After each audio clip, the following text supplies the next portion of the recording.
ఎల్లారెడ్డిపేట అంటేనే ఉద్యమాల గడ్డ, విప్లవాల గడ్డ.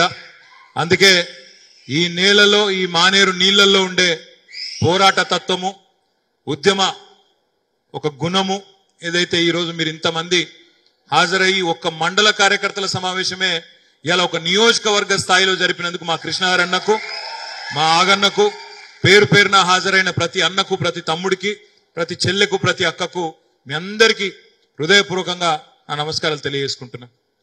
5వసారి నన్ను ఎమ్మెల్యేగా గెలిపించి మొన్న ఎల్లారెడ్డిపేట మండలంలో 5,000 ఓట్ల మెజారిటీ ఇచ్చినందుకు మళ్ళొక్కసారి మీ అందరికీ శిరస్సు వంచి నమస్కారం. వేదిక మీద ఉన్న పెద్దలందరికీ, వేదిక ముందున్న మా తమ్ముళ్లకు, అన్నలకు మళ్ళా మీ అందరికీ నేను చేసే విజ్ఞప్తి ఒకటే. ఇక్కడికి వచ్చే ముందు గుండారంలో శంకరన్న బాగలేదు, ఆయనకు ఓపెన్ హార్ట్ సర్జరీ అయిందంటే గుండారం మన బూకియా శంకర్ గారి దగ్గర పోయి ఆయనను పలకరించి బయటకు వస్తుంటే దరువేళ్ళన్న చెప్తున్నాడు, పక్కకు పొలం చూడు అన్నా అన్నాడు. ఏం తమ్మి అంటే ఎండిపోతాంది చూసినవా అన్నాడు. మేము మాట్లాడుకుంటా కారు ఎక్కిన తర్వాత నేను చెప్తున్నా ఎల్లన్నకు, అవును ఎల్లన్న, నిన్నగాక మొన్న 7 తారీఖు నాడు కరీంనగర్ పోతే గంగుల కమలాకర్ అన్న కూడా, రవిశంకర్ అన్న కూడా, చొప్పదండి మాజీ ఎమ్మెల్యే రవిశంకర్ అన్న, నువ్వు చూడాలి మాతో రా అని చెప్పి కరీంనగర్ మండలం ఇరుకుల్లా తీసుకుపోయినరు. ఇరుకుల్లా అనే ఊరు, అవతల చొప్పదండి నియోజకవర్గంలో కూడా ఇంకో ఊరికి కూడా తీసుకుపోయినరు. చాగంటో చాగుంటనేదో ఉంది ఆ ఊరి పేరు, ఆడికి తీసుకుపోయినరు. ఆడనైతే ఇంకా హృదయ విదారకమైన పరిస్థితి. మొత్తం నెర్రెలు వారి పర్రెలు వచ్చి బయటకు వచ్చి ఎడారి కాదు దాన్ని ఏమంటారు, పూర్తి స్థాయి కరువు నేలలలో ఉంటాయి చూడండి పరిస్థితులు. అట్లా మొత్తం పర్రెలు అయిపోయి దారుణమైన పరిస్థితుల్లో పంటలు ఎండిపోయే పరిస్థితి కనబడతా ఉన్నది. అక్కడ పోతే రైతులు ఒక 7-8 మంది, ఇప్పటి ఫోటో మా ఎల్లన్న అక్కడ ఫోటో తీసిండు, ఇప్పటి ఈ నిమిషం అక్కడ ఉన్న పరిస్థితి. ఆడ పోయినాక రైతులు వచ్చిండ్రు, ఒక 10-15 మంది రైతులు వచ్చిండ్రు. ఒక ఆయన పేరు తిరుపతి, ఇంకో ఆయన పేరు శ్రీనివాసరెడ్డి, ఒక 10-15 మంది వచ్చిండ్రు. మాట్లాడుతున్నాం. అలా నేను అడిగిన ఎట్లున్నది మరి ఏం పరిస్థితి అంటే, మొదలు ఒక రైతు అన్నాడు, అన్నా 10 ఏళ్ల తర్వాత మొదటిసారి భార్యా పిల్లల్ని ఇడిచిపెట్టి మళ్ళా అర్ధరాత్రి బాయి కాడ వండుకుంటున్నా, బోర్ కాడ వండుకునే పరిస్థితి వచ్చిందన్నా. నిజంగా తప్పు చేసినాం, కేసీఆర్ ను పోగొట్టుకొని నిజంగా తప్పు చేసినామన్నా. ఇవాళ కేసీఆర్ ఉంటే మాకు ఈ పరిస్థితి రాకపోతుండన్నా అని ఒక తమ్ముడు అన్నాడు. ఇంకో తమ్ముడు అన్నాడు, అన్నా నిజంగా బాధ అవుతుంది, ఇవాళ కేసీఆర్ ఉంటే మాకు ఈ పంటలు ఎండిపోయే పరిస్థితి రాకపోతుండన్నా అన్నాడు. అంటే పక్కకెళ్ళి ఎవరు అన్నారు, అన్నా మరి రేవంత్ రెడ్డి చెప్తుండు కదా, ఇది కాలం సఖగా గాలే, పోయినసారి వర్షాలు పడలే అని చెప్తాండు కదా అన్నారు. అంటే రైతు వెంటనే సుర్రుమని అందుకున్నాడు, సుర్రుమని లేచిండు. ఎవడా అన్నది, పోయిన సంవత్సరం పోయిన వానకాలంలా సాధారణానికంటే 14% ఎక్కువ పడ్డాయి వానలు, కావాలంటే లెక్కలు చూసుకో రేవంత్ రెడ్డి అని చెప్పి ఆ సాధారణ రైతు చెప్పిండు. నేను ఈ మాట ఎందుకంటున్నా మీతోనంటే, ఇవాళ నిజానికి వచ్చిన ఈ కరువు పరిస్థితి, పంటలు ఎండిపోయే పరిస్థితి, మళ్ళా నెరెలు వారే నేలలు చూసే పరిస్థితి, ఇది కాలం తెచ్చిన కరువు కాదు, ఇది కాంగ్రెస్ తెచ్చిన కరువు అనే మాట నేను మీకు విజ్ఞప్తి చేస్తున్నా. నేనేదో ఇది డైలాగుల కోసం చెప్తలేను, ఇదే రోజు కేసీఆర్ గారు ముఖ్యమంత్రిగా ఉంటే ఈ రోజు ఈ పరిస్థితి ఉండకపోతుండే అనే మాట కూడా నేను ఉత్తగానే చెప్తలేను. మీకు ఒక్కసారి ఒక విషయం నేను చెప్తా, దయచేసి మనసుకి ఎక్కించుకోండి, ఊర్లో 10 మందికి చెప్పుండ్రి. ఈ మధ్యన మీరు వార్తలలో చూస్తాను, టీవీలలో చూస్తాను, కాళేశ్వరం ప్రాజెక్టు కొట్టుకపోయింది, మొత్తం 1,00,000 కోట్లు కేసీఆర్ దోసుకపోయిండు, 1,00,000 కోట్లు నీళ్ల పాలైంది అని అడ్డగోలుగా కింద ఉండే గ్రామాల్లో ఉండే కాంగ్రెస్ కార్యకర్తల నుంచి మొదలు పెడితే అక్కడ ఉన్న ముఖ్యమంత్రి రేవంత్ రెడ్డి దాకా నోటికొచ్చినట్టు, తెలిసి తెలియక ఇష్టం వచ్చినట్టు ఒరుతాను. నేను మొన్న రామలక్ష్మణులపల్లి ముస్తాబాద్ మండలంలో ఒక చిన్న కార్యక్రమం ఉంటే గుడికి రమ్మంటే గుడికి పోయి దండం పెట్టుకొని బయటకు వస్తే అక్కడ మన 10 రైతులు వచ్చిండ్రు, రామలక్ష్మణులపల్లి రైతులు వచ్చిండ్రు, ఆవునూరు వాళ్ళు వచ్చిండ్రు, కొండాపూర్ వాళ్ళు వచ్చిండ్రు. అన్న ఈ చెక్ డ్యామ్ జల్దీ నింపకపోతే, మీరు మానేరులో నీళ్లు దేకపోతే మా పంటలు దగ్గర ఒక 500-600 ఎకరాలు ఎండిపోతాయన్న, ఒక వారం 10 రోజులలో నీళ్లు రాకపోతే ఆగమైపోతామని చెప్తే వాళ్ళకి చెప్పిన సమాధానమే నేను మీకు కూడా చెప్తున్నా. ఒక్కసారి దయచేసి అర్థం చేసుకోండి. కాళేశ్వరం అంటే ఒక మేడిగడ్డ కాదు. కాళేశ్వరం ప్రాజెక్ట్ అంటే ఒక్క మేడిగడ్డ కాదు.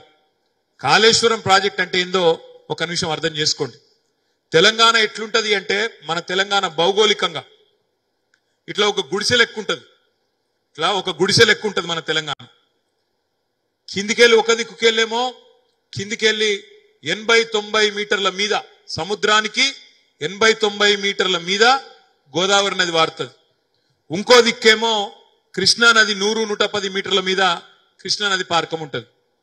మరి కింద నది ఉన్నది, పైన మన భూములు ఉన్నాయి. ఎక్కడైతే మనం మేడిగడ్డ అనే బ్యారేజ్ కట్టినామో కాళేశ్వరంలో మొదటి పాయింట్, ఎక్కడైతే బ్యారేజ్ కట్టినామో అది 80 మీటర్లు. మన సిరిసిల్ల 350 మీటర్ల మీద ఉంటుంది. అంటే 80 మీటర్ల మీదకి వెళ్ళి 350 మీటర్లకు గోదావరి నీళ్లు తీసుకురావాలి. మరి ఏం చేయాలి? ఇలా రైతులు ఏం చేస్తారు? జనరల్ గా ఎక్కడైనా భూమిలో నీళ్లుంటే బోరింగ్ వేస్తారు, పైకి నీళ్లు మోటార్ పెట్టి గుంజుతారు. కేసీఆర్ గారు కూడా గదే పని చేసిండు. కానీ మనమేమో కొంత నీళ్లు గుంజుతాం, ఒక బోరింగ్ వేసి కొన్ని నీళ్లు గుంజుతాం. కానీ కేసీఆర్ గారు ఏం చేసిండ్రు?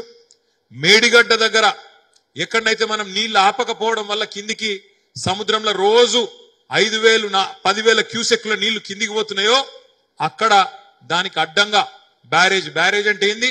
అడ్డుగోడ లెక్క కట్టి 1 కాదు 3 బ్యారేజీలు కట్టిండు. మేడిగడ్డ, అన్నారం, సుందిల్లా, దాని మీద ఎల్లంపల్లి. మొదలు మేడిగడ్డ కాడ నీళ్లు గుంజాలి, పంపులు పెట్టి గుంజాలి. ఎన్ని నీళ్లు గుంజాలి? మీరు హైదరాబాద్ పోయినరా? ఇక్కడ ఉన్న వాళ్ళందరూ పోయే ఉంటారు కదా ఎప్పుడో ఒకప్పుడు. హుస్సేన్ సాగర్ చూసిండ్రు కదా, ట్యాంక్ బండు పక్కనే ఉండే హుస్సేన్ సాగర్ 1 టీఎంసీ. దాని కెపాసిటీ మొత్తం ఫుల్ చెరువు నిండితే హుస్సేన్ సాగర్ చెరువు 1 టీఎంసీ. కేసీఆర్ గారు మేడిగడ్డ కాడ మన కోసం ఎన్ని నీళ్లు గుంజుతాడో తెలుసా? ప్రతిరోజు కాళేశ్వరం ద్వారా 2 టీఎంసీల నీళ్లు. అంటే రోజుకు 2 హుస్సేన్ సాగర్ల పట్టేటని నీళ్లు ఆడికెళ్ళి గుంజాలి. గుంజి ఏం చేయాలి? లిఫ్ట్ చేసి అన్నారంలో పోయాలి, అన్నారంలోకి వెళ్ళి సుందిలలో పోయాలి, సుందిలలోకి వెళ్ళి ఎల్లంపల్లికి రావాలి, ఎల్లంపల్లికి వెళ్ళి మిడ్మానేరుకు కాలువల ద్వారా మన సొరంగ మార్గాల ద్వారా మన మిడ్మానేరుకు రావాలి. మన సిరిసిల్ల పక్కకు మన తంగలపల్లి వాగు కింద ఉండే మిడ్మానేరు. ఆ మిడ్మానేరుకు వచ్చినాక ఏమైతుంది? ఒక పాయనేమో ఇటు మన మల్కపేట రిజర్వాయర్కి తీసుకొస్తున్నాం, ఆడికెళ్ళి మన సింగ సముద్రానికి నీళ్లు తీసుకుపోయే మల్కపేట రిజర్వాయర్కు సొరంగం ద్వారా ఒక పాయ. ఇంకొక పాయ ఎటు తీసుకుపోతున్నాం? ఇల్లంతకుంట మండలంలోని అన్నపూర్ణ రిజర్వాయర్. దాని మీదకెళ్ళి సిద్దిపేట పక్కకుండే రంగనాయక సాగర్, దాని మీదకెళ్ళి దుబ్బాకలో ఉండే మల్లన్న సాగర్ 50 టీఎంసీల నీళ్లు, దాని పక్కకు అటు గజ్వేల్లో ఉండే కొండపోచమ్మ సాగరు, దాని కిందికి మళ్ళా అటు ఆలేరులో ఉండే గంధమల్ల, అవతలికి భువనగిరిలో ఉండే బస్వపూర్. కాళేశ్వరం అంటే ఒక్క మేడిగడ్డ కాదు. కాళేశ్వరం అంటే 3 బ్యారేజీలు, 15 రిజర్వాయర్లు, మన మల్కపేట రిజర్వాయర్ లెక్క, మన మిడ్మానేరు లెక్క 15 రిజర్వాయర్లు. కాళేశ్వరం అంటే 21 పంపింగ్ స్టేషన్లు. కాళేశ్వరం అంటే 19 సబ్ స్టేషన్లు. కాళేశ్వరం అంటే 270 కిలోమీటర్ల భారీ సొరంగ మార్గాలు. కాళేశ్వరం అంటే 1573 కిలోమీటర్ల ప్రవాహ కాలువలు. ఇది కాళేశ్వరం అంటే. నీళ్లు 80 మీటర్లకి వెళ్ళి తీసుకొచ్చి కొండపోచమ్మ సాగర్ ఏదైతే ఉన్నదో మన నెత్తిన మొత్తం తెలంగాణ నెత్తి మీద కుండ పెట్టినట్టు 618 మీటర్ల మీదికి, అంటే ఎంత? దగ్గర 520 మీటర్ల మీదికి నీళ్లను తీసుకొచ్చి అక్కడ నీళ్ళు ఇడిచి పెడితే కాలువల ఆడికెళ్ళి కుడెల్లి వాగుల పడి, కుడెల్లి వాగులకెళ్ళి నర్మాల చెరువు నిండి, నర్మాల చెరువు ఎండాకాలంలో మత్తడి దుంకితే కిందికి మనం కట్టుకున్న 11 చెక్ డ్యాములు నిండితే ఆ గప్పుడు మీ 10 రెకు నీళ్ళు వస్తాయి అనే మాట ఆ రైతులకు నేను చెప్పిన. ఇలా ముఖ్యమంత్రి ఏమంటాడు? మేడిగడ్డ కాడ 3 పిల్లర్లలో నష్టం వచ్చింది అంటాడు. మేడిగడ్డ అంటే చిన్న ఒక గిడికెళ్ళి గిడికుండదు. అది 1600 మీటర్ల పొడవు ఉండే బ్యారేజ్. 1600 మీటర్లు అంటే 1.6 కిలోమీటర్లు. అంటే ఎల్లారెడ్డిపేట ఈ మూలకెళ్ళి ఆ మూల దాకా, ఎల్లారెడ్డిపేట ఈడికెళ్ళి గొల్లపల్లి దాకా 1.6 కిలోమీటర్, అంత పెద్ద బ్యారేజ్. ఆ బ్యారేజీలో 85 పిల్లర్లు ఉన్నాయి. 1 కాదు 2 కాదు, 85 పిల్లర్లు. 85 పిల్లర్లల్లా 2 పిల్లర్ల కాడ సమస్య వచ్చింది. సమస్య ఉన్నది, లేదంటలేను నేను. కానీ ముఖ్యమంత్రి అంటే ఆయన ఏం చేయాలి? ఇలా కేసీఆర్ ముఖ్యమంత్రి అయితే ఏం చేస్తుండే? కేసీఆర్ గిన్న డిసెంబర్ 3 నాడు మళ్ళా మూడోసారి ముఖ్యమంత్రి అయితే ఏం చేస్తుండే అంటే అదే రోజు దేశంలో ఉండే మొత్తం గుత్తేదారులను పిలుస్తుండే. సమస్య ఏంది చెప్పండి అంటుండే. తెల్లారో మర్నాడో వారం రోజుల లోపల అవసరమైతే భారతదేశంలో ఉండే 5,000 టిప్పర్లన్నీ తెప్పించి మేడిగడ్డ కాడ పెడుతుండే. 3,000 హిటాచీలు ప్రొక్లేన్లు తెచ్చి మా రైతులకు 2 నెలల లోపల మళ్ళీ దీన్ని బందోబస్తుగా చేయాలి, నేను నీళ్లు ఇయ్యాలి అని కమిట్మెంట్ తోని 2 నెలల బందోబస్తుగా చేసి ఈ రోజు కరువు లేకుండా చేస్తుండే. అందుకే నేను అంటున్నా, ఇది కాలం తెచ్చిన కరువు కాదు, కాంగ్రెస్ తెచ్చిన కరువు, గుంపు మేస్త్రి తెచ్చిన కరువు అనే మాట నేను మీకు విజ్ఞప్తి చేస్తున్నా. ముఖ్యమంత్రికి మెదడు ఉంటే, బుద్ధి జ్ఞానం ఉంటే బురద జల్లుడు ఆపు. సరిపోయిందిగా. తిట్టిన కాడి కేసీఆర్ ను నీ నోటిందులో తీసుకున్నంత తిట్టినవు. ఏం మాటలు మాట్లాడుతుండే? ఎవడన్నా ముఖ్యమంత్రి మాట్లాడతాడా? లాగుల తొండలు పంపుతాడట ముఖ్యమంత్రి మాట్లాడే మాటన. ఏం సిగ్గులేని మాటలు మాట్లాడతాడు. సెక్రటేరియట్కు పోయిండు రేవంత్ రెడ్డి, పోయినాక మాట్లాడుతుండు. నేను ఇట్లిచ్చుకుంటే చెప్తుండు, నేను ఇక్కడ లంక బిందెలు ఉంటాయనుకొని వచ్చిన, లంక బిందెలు అన్ని ఖాళీ కుండలే ఉన్నాయి, ఏం చేయాలి అని మాట్లాడుతుండు. ఎవడు తిరుగుతాడే లంక బిందెల కోసం? గడ్డపారలు పట్టుకొని తటపారలు పెట్టుకొని నెత్తి మీద దొంగల చీకట్ల ఆ నెత్తి మీద బట్టలు కప్పుకొని పాడుబడ్డ కోటల కాడ, పాడుబడ్డ గడిలల్లా, పాడుబడ్డ దేవాలయాల ఎవడు తిరుగుతాడు? దొంగలు తిరుగుతారు. నిన్నగాక మొన్న ముఖ్యమంత్రి మాట్లాడతాడు ఇక్కడ మహబూబ్ నగర్ మీటింగ్ లా, కత్తిరిస్తా, మెడల పేగులేసుకొని తిరుగుతా, జేబుల కత్తెర పెట్టుకొని తిరుగుతున్నా. జేబుల కత్తెరలు ఎవడు పెట్టుకొని తిరుగుతాడే? జేబు దొంగలు, లంగాలు, లుచ్చగాలు పెట్టుకుంటారు. జేబుల కత్తెర పెట్టినా అంటాడు, లంకె బిందెలు అంటాడు. మరి ఈయన గతంలో ఏం చేస్తున్నాడు నాకేది అనుమానం ఉంది. ఇదివరకు ముఖ్యమంత్రి కాకముందు ఏం చేస్తుండే ఈయన తెలియదు మనకు. కానీ జేబుల కత్తెరలట, లాగుల తొండలట. ఈయన ఇటువంటి మాటలు మాట్లాడాడు మన ముఖ్యమంత్రి. నీకు రైతుల మీద ప్రేమ లేదు, కేసీఆర్ మీద కోపం ఉన్నది. కేసీఆర్ మీద కోపంతో ఇవాళ రైతుల మీద పగ తీర్చుకుంటాను. నిజంగా నేను అంటా ఉన్న బాధతో అంటున్నా. ఇది ఇవాళ ఈ రోజు 3 గంటల ఆలస్యమైన మీటింగు. ఒక మా హరిదాస్ నగర్ చిన్న ముంగట్నే ఇంత పెద్ద వయసులో కూడా గట్టికి కూర్చున్నాడు. అక్కడ మా పోతిరెడ్డిపల్లి ఎంకన కూర్చున్నాడు. అక్కడ ఇంటికి పోవాలని ఆలోచన లేకుండా ఇద్దరు పెద్దన్నలు ఉద్యమ స్ఫూర్తితోని మా పార్టీ సమావేశానికి మేము ఉండాలి, కలవాలి, 10 మంది కళ్ళబడాలని చెప్పి ఒక చిన్నన్నకు ఆరోగ్యం బాగాలేకపోయినా ఎంకన్నా మరి అలా దూరం పోయేది ఉన్నా వాళ్ళు కూర్చున్నారు. వాళ్ళకున్న ప్రేమలో ఈ ముఖ్యమంత్రికి రైతుల మీద ఒక వీసమెత్తున్నా ఈ పాటికి ఎప్పుడో మేడిగడ్డ కాడ రిపేర్ చాలు చేస్తుండే, నీళ్లు ఆపుతుండే, కత్వ గడుతుండే, నీళ్లు ఎత్తి ఈ రోజు మన పంట పొలాలు ఎండిపోకుండా చూసుకుంటుండే. కానీ ఈయన అది చేయకపోగా మోసపు మాటలు. ఈ పుస్తకం వచ్చిందా మీ అందరికీ? ఇచ్చిర్రా? జర చూపెట్టురు, అందరు చూపెట్టురు. మీ దగ్గర ఉంటే పుస్తకం జర ఆ ఫోటో తీరిపోయి గడిదికు, నాదేం తీస్తారు కానీ అందరు చూపెట్టురు గట్టి మొత్తం. ఇది మనం పెట్టలేదే పేరు. ఇది మీరు దబ్బని అనుకునేరు, మనం పెట్టిన పేరని. మనం పెట్టలే ఈ పేరు. ఏమైందంటే కాంగ్రెస్ వాళ్ళు నిజంగా చెప్పాలంటే వాళ్ళు కూడా అనుకోలే అధికారంలోకి వస్తామని. వాళ్ళు ఏదో మాట్లాడుకుంటా పోయినరు. నోటికి ఏదొస్తే చెప్పుకుంటా ఉనకదంపుడు ఉపన్యాసాలు చెప్పుకుంటా పోయినరు. ఏమైంది? ఎవ్వరు ఏదో వచ్చి అన్న నాకు ఇది కావాలంటే ఇస్తపో అన్నారు. అనుకుంటే మొత్తం ఎస్ అనుకుంటా పోయినరు. బస్సు ఫ్రీ అన్నారు, బంగారం ఫ్రీ అన్నారు, 2 లక్షల రుణమాఫీ అన్నారు, రైతు భరోసా అన్నారు, కేసీఆర్ 10,000 అంటే నేను 15,000 అన్నారు. మీకు ఆడబిడ్డలుంటే కోడలి పిల్లకు 2,500, ఇంట్లో ఉండే ముసలయ్యకు 4,000. నోటికి ఎంత వస్తే చెప్పుకుంటా పోయిన. యూత్ డిక్లరేషన్ అన్నారు, మహిళా డిక్లరేషన్ అన్నారు, SC declaration, ST declaration, BC declaration, minority declaration, ఇష్టం వచ్చినట్టు చెప్పుకుంటూ పోయిన. నాకు ఒకరోజు అనుమానం వచ్చి ఎలక్షన్ అయినాక అసలు ఏం చెప్పిర్రు వీళ్ళని చెప్పి మొత్తం కూడినాం. కూడితే సరిగ్గా ఎంత అయింది ఎరికేనా? 420 అయింది. మనం పెట్టలేదు. 420 అనేది వాళ్ళ హామీలు మొత్తం కూడితే, నేను ఇది ఉత్తగా చెప్తలేను, మీరు ఒకసారి చదువుండ్రి. ఇది ఒకసారి మీరు ఇంటికి పోయినాక కమ్మలు మర్రేసి మొత్తం పేపర్ తీసి చూడుండ్రి. అలా మొత్తము ఎంత పొక్త చెప్పినట్టే మాటలు, ఇక చెప్పవశం కాదు. ఆడబిడ్డలకు ఫ్రీ బస్ అన్నారు. దయచేసి మిమ్మల్ని కోరేది ఒకటే, నేను ఎక్కువ సమయం తీసుకోను. ఈరోజు మనకు ఇది ఒక పరీక్ష. ఎందుకంటే మొన్ననే మనం అసెంబ్లీ ఎన్నికల్లో ఆశించిన ఫలితాలు సాధించలేదు. అనుకోకుండా మనకు మనం ఊహించకుండా గవర్నమెంట్ పోయింది. మనం అనుకోని ఫలితాలు వచ్చినాయి. మిమ్మల్ని దయచేసి నేను కోరేది ఏంటంటే తప్పకుండా మరి పార్లమెంట్ ఎన్నికల్లో మొన్న జరిగిన ఫలితానికి మొన్న వచ్చిన ఫలితాలకు సమాధానం చెప్పే ఒక అవకాశం, చక్కగా గట్టిగా పనిచేసి మళ్ళొక్కసారి ప్రజల మన్నన ప్రేమ పొందే అవకాశం మనకు వచ్చింది. నాకంటే బాగా మీకే తెలుసు, వాళ్ళ రైతులు బాధపడతాను. రైతు బంధు పడలేదు, ఇంకా పడ్డదా? 3 ఎకరాల దాకా పడ్డట్టున్నది, అంతకంటనైతే రాలేదు. ఇస్తాడో లేదో కూడా తెలియదు. కేసీఆర్ గారు ఉన్నప్పుడేమో వారం రోజుల లోపలనే బ్రహ్మాండంగా మంచిగా 7,600 కోట్ల రూపాయలు ఫోన్లు టింగు టింగు టింగు అనుకుంటుంటే జబర్దస్త్గా వస్తుండే. ఆ రోజు రైతు బంధు గోసలేదు, ఎరువులకు గోసలేదు, యూరియా గోసలేదు, కరెంటు సమస్య లేదు, నీళ్ల బాధ లేదు, ఏ బాధ లేకుండా మంచిగా పంట పండించుకోవాలి. పండించుకున్న తర్వాత ఊరూరికి కొనుగోలు కేంద్రాలు పెట్టి ప్రభుత్వమే కొంటది, టైంకు టంచన్ గా అకౌంట్లు వచ్చి పైసలు పడతాయి. ఇది ఆనాటి పరిస్థితి. ఈరోజు ఆ పరిస్థితి ఉందా అంటే లేదు, మీకు కనబడతా ఉంది. 2 లక్షల లోన్లు మాఫీ అన్నాడు రేవంత్ రెడ్డి. ఏమన్నాడు అన్నాడు? ఎవరన్నా తీసుకోనోళ్ళు ఉంటే డిసెంబర్ 8 దాకా బ్యాంకుకు కొనరి, తీసుకోనరి, తెచ్చుకోనరి, నేను 9 డిసెంబర్ నాడు వస్తున్నా, నేనే సంతకం పెడతా అని మాట్లాడిండు. డిసెంబర్ 9 పోయింది, జనవరి 9 పోయింది, ఫిబ్రవరి 9 పోయింది, ఇవాళ ఏం తారీఖు?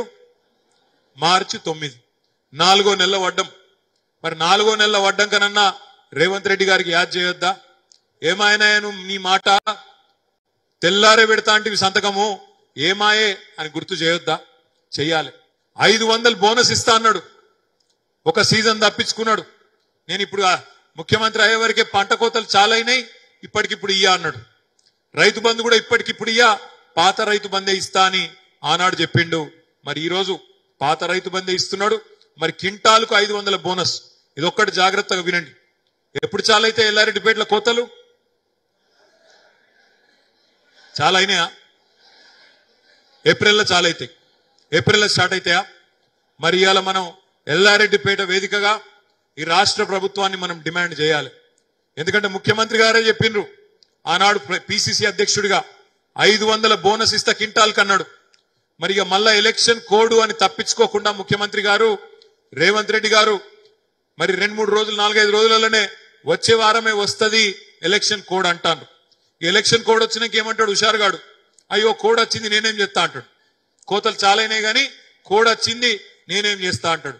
అందుకే రేవంత్ రెడ్డి, నీకు నీ ప్రభుత్వానికి కాంగ్రెస్ పార్టీకి రైతుల మీద ప్రేమ ఉంటే, ఇప్పటికే కరువు పరిస్థితులు ఉన్నాయి, ఇప్పటికే పంటలు ఎండిపోతున్నాయి, ఆ మిగిలిన పంటనన్నా కోసుకున్నప్పుడు ఆ వచ్చిన వడ్లకు కింటాల్కు చెప్పినట్టు 500 బోనస్ ఇవ్వాలని చెప్పి ఎల్లారెడ్డిపేట వేదికగా మా పార్టీ తరఫున మేము డిమాండ్ చేస్తా ఉన్నాం.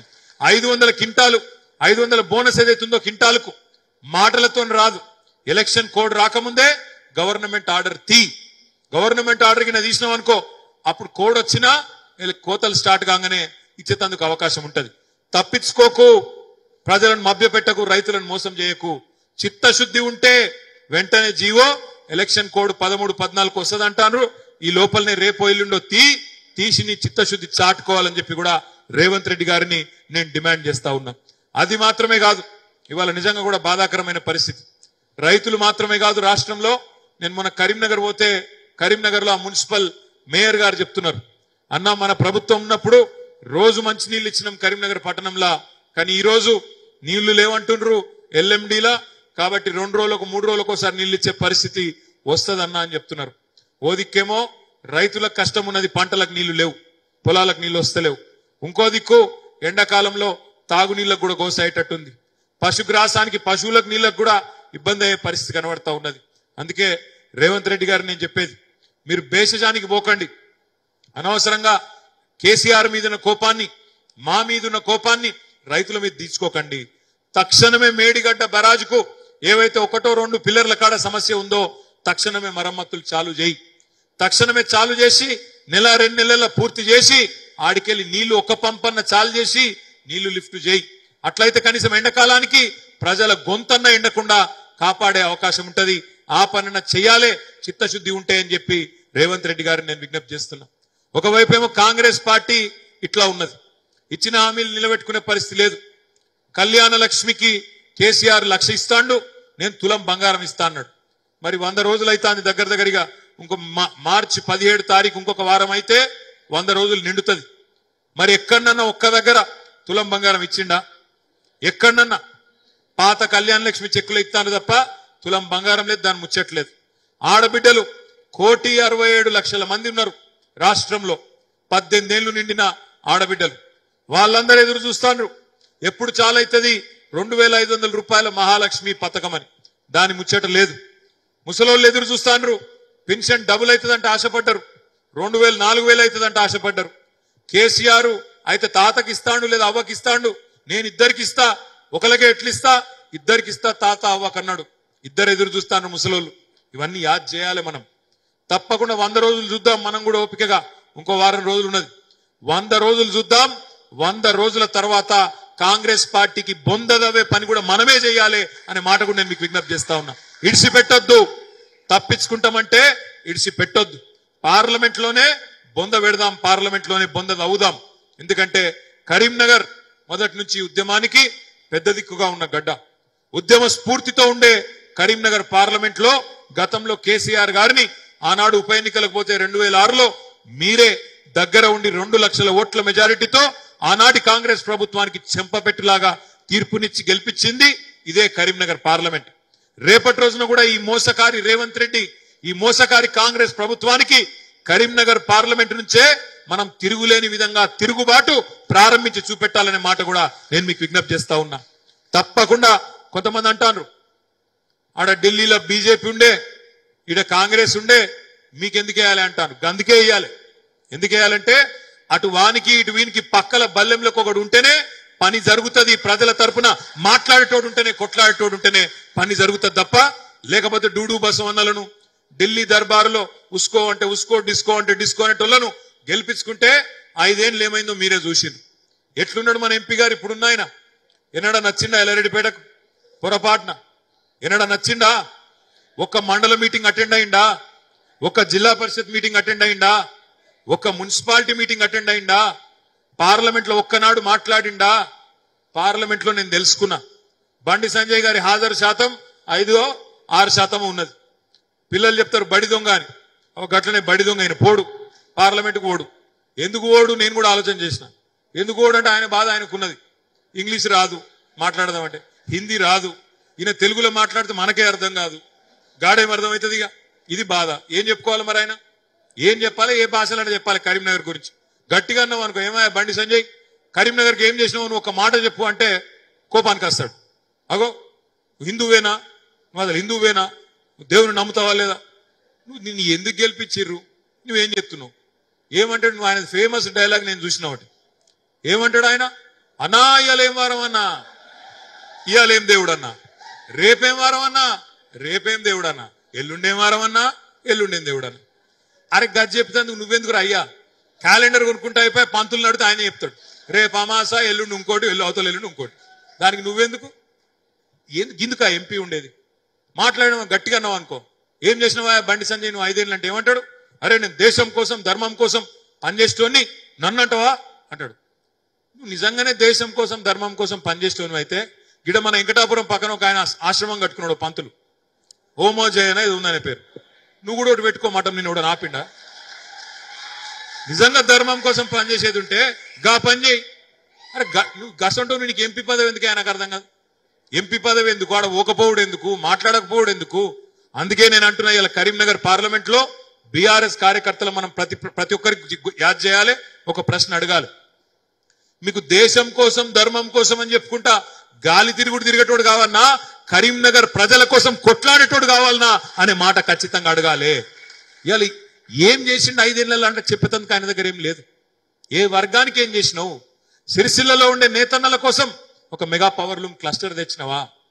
మా సిరిసిల్లలో ఉండే రైతన్నల కోసం కాళేశ్వరం ప్రాజెక్టుకు జాతీయ హోదా తెచ్చినవా? ఒక గుడి కట్టినవా? ఒక బడి కట్టినవా? ఒక హాస్పిటల్ కట్టినవా? ఒక పరిశ్రమ తెచ్చినవా? ఏం తెచ్చినవు నాయన నువ్వు? మాట్లాడితే పెద్ద పెద్ద మాటలు మాట్లాడితే కేసీఆర్ని తిట్టుడు.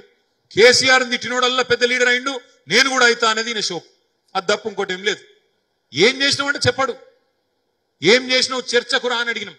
మొన్న అడుగుతాడు ఆయన, కేసీఆర్ రావాలి అంటాడు చర్చకు. కేసీఆర్ ఎందుకు? 10 ఏళ్ళు మోడీ ప్రధానమంత్రిగా ఉన్నాడు.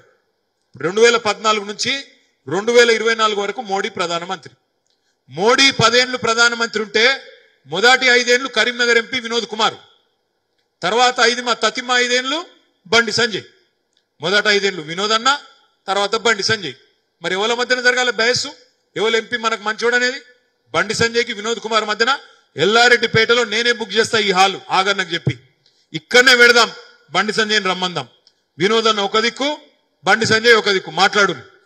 5 ఏళ్ళు నేనేం చేసిన ఎంపీగా వినోద్ అన్న చెప్తాడు, 5 ఏళ్ళు నువ్వేం చేసినావో నువ్వు కూడా చెప్పు. ఎల్లారెడ్డిపేటలో సిరిసిల్లలో ఓట్లు అడుగు, దమ్ముంటే డే టు టైం నువ్వే డిసైడ్ చేయి. డే టు టైం నీ చాయిస్. ఎల్లారెడ్డిపేటకి రా, మా వాళ్ళందరిని పిలుస్తాం, నువ్వు మీ వాళ్ళని పిలుచుకో, నువ్వేం చేసినావో చెప్పు, మేమేం చేసినావో చెప్తాం, దాని మీకెళ్ళి ఓటు అడుగుదాం. దమ్ముందా ఆయనకు? లేదు. ఎందుకంటే ఆయన చేసింది ఏం లేదు. ఈర్నపల్లి పోయిన నేను, ఈర్నపల్లిలో బ్రహ్మాండంగా 5 కోట్ల రూపాయలతోని మనం హై స్కూల్ కట్టినాం. యువతలో చూస్తే రైతు వేదిక కనబడుతుంది, అటుపక్కకు చూస్తే పనులు అవుతున్నాయి, మన రోడ్డు వైడనింగ్ అవుతుంది, రోడ్డు పని చేసినాం. మరి బండి సంజయ్ ఏం చేసిండు ఆయన అడిగిన నేను. 1,00,000 రూపాయలు ఐ మాస్క్ లైట్ పెట్టిండట. 1,00,000 రూపాయలు మన సర్పంచులు కూడా పెడతారు కదా, పెద్ద ముచ్చట్న 1,00,000 రూపాయలు ఐ మాస్క్. దానికే గొప్ప, ఇక మళ్ళీ దానికి పోవాలి, చాలు చేయాలి. 4 ఉన్నారు బీజేపీ ఎంపీలు రాష్ట్రంలో, తప్పిదారి గెలిచింది 4. అందులో ఒక ఆయన కేంద్ర మంత్రి కిషన్ రెడ్డి. ఏం చేసినవా కిషన్ రెడ్డి అంటే, హైదరాబాద్ లో నేను అప్పుడు మున్సిపల్ మంత్రి ఉంటే హైదరాబాద్ కు వరదలు వచ్చినాయి.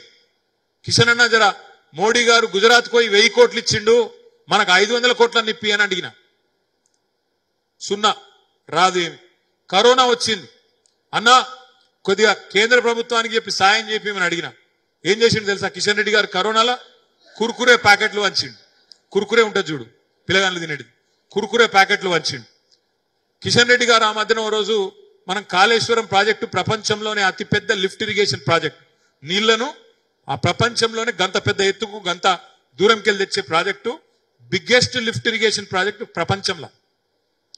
కేసీఆర్ చాలు చేసిండు. కిషన్ అన్నకు కూడా అరే నేను కూడా ఒక లిఫ్ట్ చాలు చేయాలి కదా అని చెప్పి ఆయన కూడా ఆలోచన చేసిండు. చేసి ఆయన సీతాఫల్ మండి రైల్వే స్టేషన్ మేనేజర్కి ఫోన్ చేసిండు, మీ దగ్గర ఏమైనా ఉన్నదా అని. అవును సార్, మా దగ్గర 2 లిఫ్టులు నువ్వు చాలు చేయంటే ఆడ పోయి 2 లిఫ్టులు జాతికి అంకితం చేసి వచ్చిండు.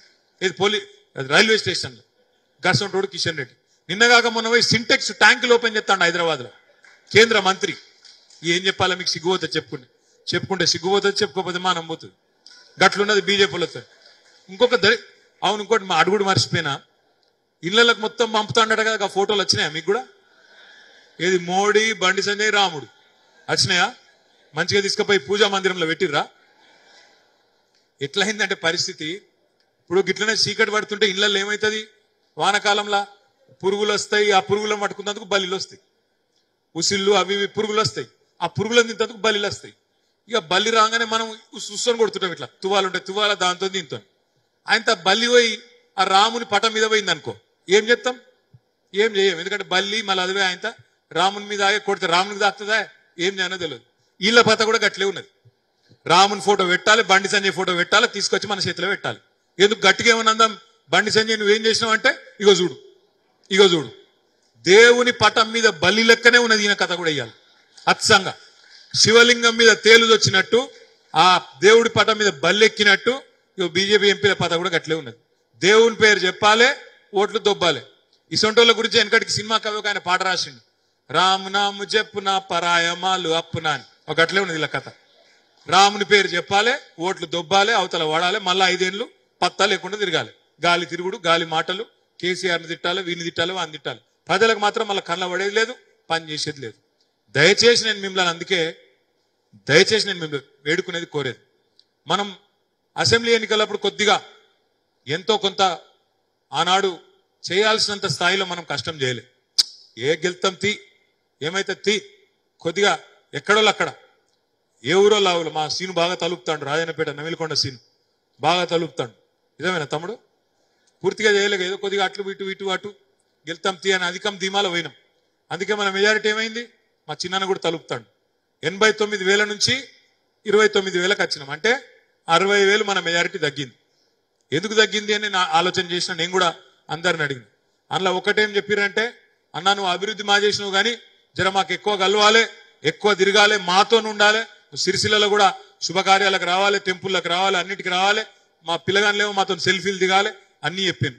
నేను అందుకే ఆ రోజు మాట ఇచ్చినా, తప్పకుండా మళ్ళొకసారి చెప్తున్నా, ఈ రాబోయే 5 ఏళ్ళు మిమ్మల్ని సతాయించి మీరు పిలిచిన దానికంటే ఎక్కువ వస్తా, తప్పకుండా మీ మధ్యనే ఉంటా అనే మాట మళ్ళీ మీకు ఇస్తా ఉంది. ఈ ఎలక్షన్లు కూడా మండల మీటింగులు కాదు, ఊరు బై ఊరు మీటింగ్ పెడతా. ఊరు బై ఊరు మీతో కూర్చుంటా. నేను కూడా ఇడిచిపెట్టా. ఇక ప్రతి గ్రామానికి ఒక 10 మంది 15 మందిని నేనే కూర్చుంటా మీతోని. ఊళ్ళో ఏమైంది, ఇంకేం చేయాలి, మొన్న ఎలక్షన్లు ఏమైంది, ఎందుకు మనం అనుకున్న ఫలితాలు రాలేదు, ఎల్లారెడ్డిపేట మండలంలోని ప్రతి గ్రామ నాయకులతో నేనే కూర్చుంటా. ఆగన్నకో కృష్ణారాయణకో ఇడిచిపెట్టా, నేనే బాధ్యత తీసుకుంటా అనే మాట కూడా మీకు విజ్ఞప్తి చేస్తా ఉన్నా.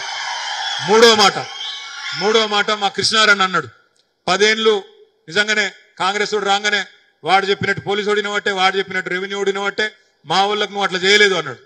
మనమేమనుకున్నామంటే అందరు మనోళ్ళే కదా అనుకున్నాం. కానీ కొంతమంది లంగలు వెళ్ళిరు, నువ్వు అన్నది కరెక్ట్. ఇవాళ మనతో పని చేసుకున్నారు, అవతల పడ్డారు. ఇవాళ అర్థమైంది, మాకు కూడా జ్ఞానోదయం జరిగింది.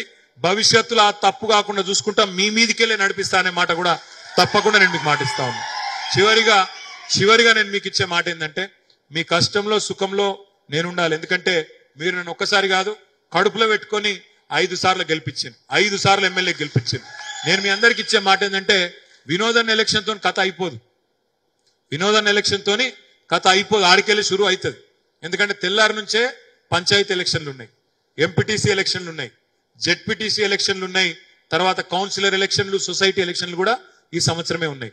నేను మీకు వాగ్దానం చేస్తున్నా, తప్పకుండా అన్ని రకాల సహాయం చేస్తూ కాలికి బల్పం కట్టుకొని మిమ్మల్ని గెలిపించేందుకు నేనే తిరుగుతా, నమ్మకం ఉంచండి. మీరిప్పుడు పార్టీ కోసం మీరు కష్టపడండి, మీకోసం నేను మిమ్మల్ని గెలిపించే బాధ్యత నేను తీసుకుంటా. నేను ఎవ్వరికి ఆ బాధ్యత వదిలిపెట్టా, నేనే తీసుకుంటా. మీ ఎమ్మెల్యేగా, మీ అన్నగా, మీ తమ్ముడుగా అనే మాట కూడా నేను మీకు విజ్ఞప్తి చేస్తా ఉన్నా. దయచేసి నేను మిమ్మల్ని కోరేది ఒకటే, గతః జరిగింది. ఈడికెళ్ళి మనం ఇప్పుడు ప్రతిపక్షంలో ఉన్నాం, గల్లవట్టి అడగాలే పార్టీని, ప్రభుత్వంలో ఉన్న పార్టీని అడిగి తీరాలి. ఏమిచ్చినావు మాటలు ప్రజలకు, 100 రోజుల నింపుతా అన్నావు, 100 రోజుల 6 గ్యారంటీలు అన్నావు, ఏమాయే? 100 రోజుల తర్వాత నీ 420 హామీల సంగతి ఏంది? గల్లవట్టి అడగాలి. ఈ హామీలను అమలు చేసేదాకా వెంటాడి వేటాడైనా సరే ప్రజల్లో, ప్రజాక్షేత్రంలో వాళ్ళని ఎండగట్టాలి. ఆ క్రమంలో మనందరం కూడా గట్టిగా కలిసికట్టుగా పనిచేసేది ఉంటది. అన్ని రకాలుగా మీకు కష్టంలో సుఖంలో నేనుంటా. తప్పకుండా ఎల్లారెడ్డిపేట మండలంలో మనం మీరు 5,000 మెజారిటీ ఏదైతే ఇచ్చిండ్రో, ఈసారి దానికంటే ఒక 1,000-2,000 ఎక్కువనే రావాలి తప్ప తగ్గకుండా చూసుకోవాల్సిన బాధ్యత కూడా మన మీదనే ఉన్నది. అక్క ఒక మంచి మాట అన్నది, ఏ ఊరోళ్ళు ఆ ఊరు, ఏ బూత్ కా బూత్, ఏ ఊరి కా ఊరు మనం గట్టిగా తీర్మానం చేసుకుంటే, గట్టిగా నిలబడితే, గట్టిగా అనుకుంటే, నా ఊళ్ళో నేను మెజారిటీ ఇస్తా, నా బూత్ లో నేను మెజారిటీ ఇస్తా అని మీరు అనుకుంటే బరాబర్ పని అవుతుంది, అనుకున్న ఫలితం వస్తుంది. ఈ విషయంలో అనుమానాలు వద్దు. దయచేసి మళ్ళొకసారి నేను మీకు విజ్ఞప్తి చేస్తా ఉన్నా, ఎక్కడ పోయిన దాన్ని అక్కడనే ఎత్తుక్కోవాలి. మనకు ప్రభుత్వం తెలంగాణలోనే పోయింది, ఇక్కడనే ఇలా కేసీఆర్ పోయిందనే బాధ ప్రజల్లో ఉంది. అందుకే ఆ ప్రజలకే చెప్పాలి, మొన్న మోసం జరిగింది, ఈసారి మోసం జరగకుండా చూసుకోవాలి. మళ్ళా మీరే కేసీఆర్ గారికి ఓటేసి తప్పకుండా మళ్ళొక్కసారి ఆ కేసీఆర్ గారి దళాన్ని, కేసీఆర్ గారి గలాన్ని, పార్లమెంటులో కేసీఆర్ గారి యొక్క బృందాన్ని పంపాలి. ఈ గులాబీ జెండా వేసుకున్న నాయకులే మనకెన్నటికైనా శ్రీరామ రక్ష అనే మాటను కూడా ప్రజలకు చెప్పాలని చెప్పి కూడా మీకు విజ్ఞప్తి చేస్తూ, ఇంత లేట్ అయినా ఇంత ఓపికగా ఉన్న మీ అందరికీ మళ్ళొక్కసారి హృదయపూర్వకంగా ధన్యవాదాలు, నమస్కారాలు తెలియజేసుకుంటూ, జై తెలంగాణ. కొద్దిగా గట్టిగా సౌండ్ పెంచాలి, జై తెలంగాణ. Thank you. జై తెలంగాణ.